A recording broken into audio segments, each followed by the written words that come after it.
d'arriver à être sur Second Life en direct dans un lieu institutionnel parce que généralement c'est bloqué pour pas que les gens aient le droit de s'amuser. Donc apparemment on a réussi à rentrer. Donc, ça, mais ça on le verra tout à l'heure tous. J'ai écrit un livre justement pour parler de l'art dans le réseau et donc pour parler de finalement moi j'ai été influencé par McLuhan et quand j'étais jeune je me suis dit l'écriture c'est fini, maintenant c'est les nouveaux médias, c'est la télévision. Et donc il n'y aura plus d'écriture. Et bizarrement, aujourd'hui, j'ai écrit un livre pour raconter tout ce qui s'est passé depuis, et que je pensais qu'il y avait des gens qui n'avaient pas déployé, ça que vraiment c'était quelqu'un à qui on parlait pas, mais c'est lui qui parlait. On allait au sommet de Pidou, et puis qu'après il y avait un pont, et il y avait un monsieur qui s'appelait Pidou, qui était dans le bar qui était plus loin, que ça faisait un pont Pidou.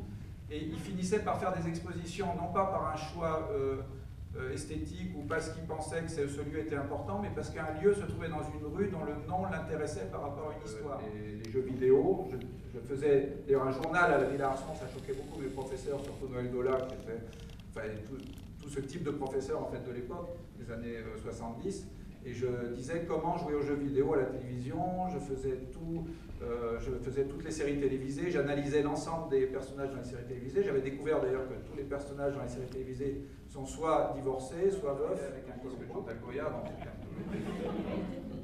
ça les agaçait. J'avais commencé à me poser des questions en fait sur l'art. Je m'étais dit, naïvement quand on est jeune, on se dit pour faire de l'art moderne, il faut prendre les médiums les plus nouveaux et essayer de les travailler. Comme ça, on sera un artiste contemporain. Si Léonard de Vinci n'avait pas la Joconde en direct, on ne connaîtrait que la Joconde et pas Léonard de Vinci. Et alors que l'histoire de l'art a fait que Léonard de Vinci devient une créature, un personnage comme la Joconde, à l'égal de la Joconde, puisqu'on connaît son image, on raconte son histoire un peu romancée, et donc les deux deviennent des créatures. Et moi je me suis dit, si je veux être un artiste d'art contemporain à l'heure de la télévision, il faut que je sois à l'intérieur de l'image en direct, pour pouvoir être à la fois la créature et le créateur. Celui qui Guy avait fait des beaux-arts, il avait des idées extraordinaires, presque des performances d'artistes, simplement il n'avait jamais pu forcément toutes les réaliser, et que finalement c'est un personnage très intéressant, et qu'effectivement, sa créature, c'est le personnage qu'on voyait, masquait le créateur parce qu'on n'avait pas le temps de raconter son histoire. Je me mettais dans l'amphithéâtre sans savoir qui venait à côté, je me mettais dans la salle sans savoir qui venait dans l'amphithéâtre. On avait à l'époque une caméra vidéo, mais très simple, il n'y avait pas encore de magnétoscope. Je mettais un fil et il y avait un écran de télévision dans l'amphithéâtre et je lançais une émission comme Guy Lux avec un nœud papillon, donc voilà. Et ça s'appelait Bonjour, bonjour, un personnage à l'intérieur de l'image qui vit tout seul, comme ça à l'intérieur, où les créatures vivent entre elles, et puis nous on les regarde comme des spectateurs. Là il y avait un contact direct entre le spectateur et enfin les créateurs, les étoiles, tout ça, et tout ça. Et puis après j'ai fait des performances avec la vidéo, mais il faut dire qu'à l'époque la vidéo en direct, c'était, enfin, les appareils de vidéo c'était assez rare, et on avait beaucoup de mal à avoir cette caméra de télévision. C'était en 74 par là, donc à la Villa Arson. Voilà, donc, et après j'ai utilisé des ordinateurs. Là c'est le premier ordinateur, c'est un MO5. C'est le premier ordinateur qu'on pouvait acheter pour soi, qui n'était pas un ordinateur d'université, enfin pas de ces gros ordinateurs, et sur lequel on pouvait programmer donc, des images.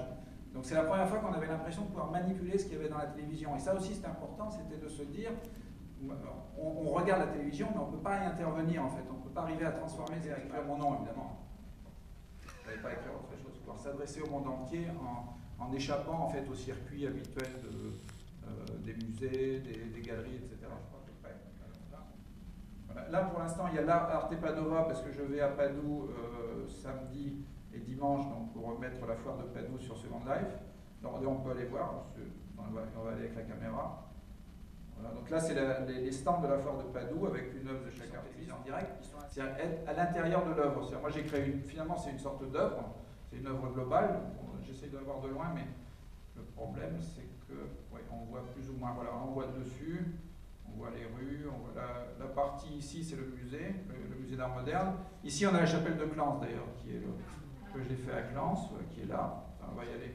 On va pas y aller à pied parce que c'est un peu loin.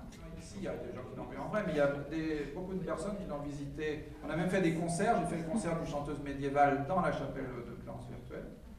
Et un jour, peut-être, je parlais avec le père qui est ici, on pourrait faire une messe dans la chapelle.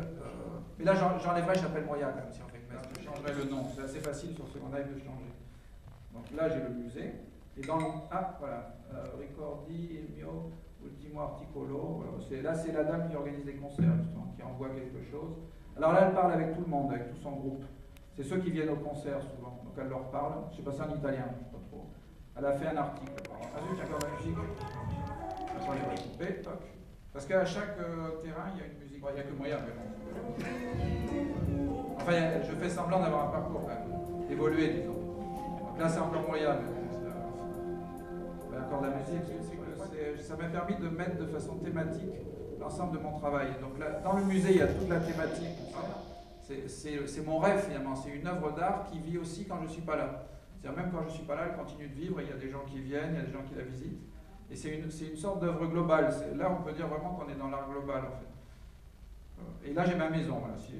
Ça c'est ma maison. C'est la vraie maison en fait, qui est avenue Gay. Alors c'est pas une blague, elle est avenue Gay, Villa Eros avenue Gay, mais bon, c'est vrai. On va faire ça un lissage de la maison virtuelle. Et ça les a beaucoup amusés comme type d'exposition. Attendez, je vais baisser ça. Voilà. Et donc on peut visiter la maison ici. Elle est quasiment à l'identique, un peu mieux rangée ici que dans la réalité. Sans commentaire. J'ai laissé comme ça. Et j'ai mis une table de gravure que j'ai pas en réalité, mais qui permet de montrer les gravures. J'ai mis des grandes toiles ici. On ne voit pas, hein. Attendez, on va voir. Ouais, il est là, c'est lui. Ouais, mais bon. Hello. Bon, il n'est pas forcément comme ça. Pendant cette soirée, on a projeté Second Life, et donc j'ai des amis de Second Life qui sont venus danser aussi dans la soirée virtuelle, en même temps que la soirée réelle. Il y avait des danseurs réels, et derrière, il y avait des danseurs virtuels. Mon exposition à la même maison, j'avais un écran dans la même maison à la fin de l'exposition, qui permettait aux visiteurs de me parler à distance depuis chez moi. J'avais mon avatar chez moi. Il y avait une webcam et je voyais les gens qui visitaient l'exposition à la même maison et je pouvais leur parler. Une partie très particulière où tout est fait à partir de dessins. Il n'y a pas du tout de texture. Parce que quand on voit ici, on a la route et la place est bombardée avec des hélicoptères. J'ai un hélicoptère pour bombarder les opposants. J'ai même des services secrets, mais non, on n'a pas le droit de les voir. Peu de party time, ouais. Toc. Alors on va rentrer, je pense que je peux rentrer directement, ça devrait me trouver avec mon nom. Mais normalement, vous pouvez rentrer par Facebook et c'est votre profil Facebook qui sert à mettre votre nom. Et on arrive directement dans cet espace en fait. Donc j'ai créé, à partir d'un plan, j'ai créé Attends, on va l'agrandir. Et là, c'est pas Second Life, mais ça ressemble beaucoup. Mais la grande différence, c'est que c'est très très souple pour rentrer. Et dès qu'on croise quelqu'un, on regarde son profil Facebook et donc on sait exactement qui il est. Il y a moins de secrets que dans Second Life où souvent on ne sait pas trop qui sont les personnes. Certains ont 4-5 avatars différents, donc on ne sait jamais si on parle. On croit que quelqu'un d'autre arrive, en fait c'est la même personne. On a été créé au départ par des artistes qui n'étaient pas ce qu'on appelle des grands artistes, en fait, qui étaient souvent des artistes locaux. Moi je connais beaucoup d'artistes locaux qui ont créé tout de suite des sites là où les artistes importants n'en avaient pas encore. On est situé quelque part et pourtant on est international. On n'a jamais été aussi international que depuis qu'on est localisé.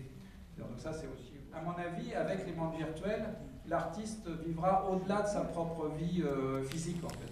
C'est-à-dire que l'avatar pourra survivre à l'artiste. Vraiment être un artiste d'art contemporain à long terme, que s'il peut préparer son avatar, enfin son avatar ou son personnage à survivre à lui-même et à continuer d'agir, en fait. Donc d'agir à l'intérieur du monde virtuel, ou de laisser à ses descendants, comme on voit aujourd'hui les fondations de César, d'Armand, etc. Je pense que dans le futur, les fondations d'artistes feront vivre en fait l'artiste à travers un avatar, à diminuer au maximum. On a réduit, c'est-à-dire les musées se sont blanchis de plus en plus, on a tout réduit.